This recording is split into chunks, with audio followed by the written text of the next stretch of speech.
বিশ্বের সবচেয়ে বড় প্লেন অ্যান্টনভ আনো-225 মৃয়া তৈরি হয়েছিল 1980 এর দশকে সোভিয়েত ইউনিয়নে। এটি মূলত সোভিয়েত ইউনিয়নের স্পেস প্রোগ্রামের জন্য নির্মাণ করা হয়। প্লেনটির কিছু গুরুত্বপূর্ণ তথ্য নিচে দেওয়া হলো। প্রধান বৈশিষ্ট্য: ১. দৈর্ঘ্য 84 মিটার 275 ফুট।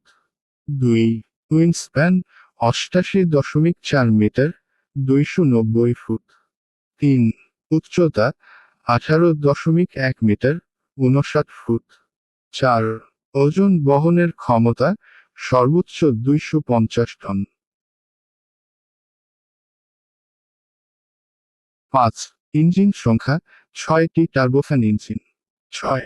গতি সর্বোচ্চ 850 কিলোমিটার ঘন্টা 530 মাইল ঘন্টা। ৭.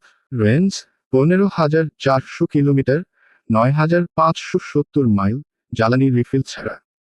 বিশেষত্ব: এটি এক সময়ে সবচেয়ে ভারী পণ্য যেমন টারবাইন, স্পেস শাটল এবং অন্যান্য বিশাল পণ্য পরিবহন করত।